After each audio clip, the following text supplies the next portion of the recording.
Jack Roberto nagseselos na nga ba kay David Licauco?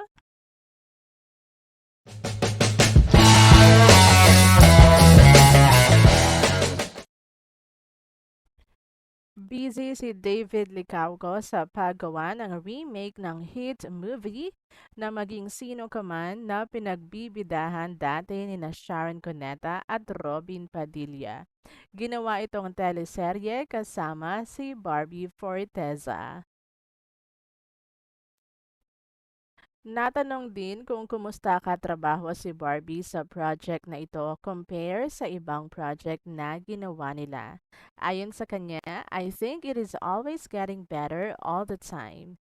Yung time na we spend together almost every day, mas nakikilala ko siya pati yung nuances niya sa acting, mas na-experience ko. Such a joy working with Barbie of course dahil napakagaling niya. Yung love niya for acting is contagious. Dahil madalas akong malate, ngayon ay hindi na dahil kay Barbie, nagagalit siya sa akin pag late ako. May aabangan bang intimate scene sa kanila ni Barbie? Ayon sa kanya, meron naman kasi yung genre ng teleserye is rom-com na action, so meron. May ilangan pa rin ba sa kanilang dalawa doing the intimate scene? Wala naman na. As time goes by, mas nakikilala na namin ang isa't isa.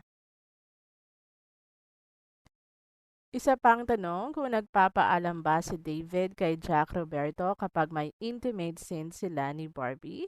Sagot niya, I don't think na kailangan kong magpaalam for sure. Naiintindihan naman ni Jack na trabaho lang yun, walang personalan sa amin ni Barbie.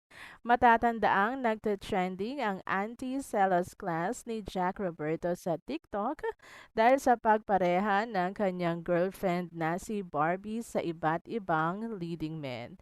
Isa na nga rito si David Lee Cauco. Kaya natanong din si David kung anong reaction niya na meron na rin siya na anti-Celos University sa TikTok dahil sa issue naman na pagbati ni Joshua Garcia kay Barbie sa GMA Gala Night. Wala naman nakakatuwa dahil yung trabaho ko as entertainer, the fact na nakaka-entertain ako, I must be doing something right. Sana happy sila at happy rin ako na napasaya ko sila. Reaction lang din niya na may Joshua na pumasok sa eksena nila ni Barbie noong GMA Gala na ginagawa ng issue ng netizen.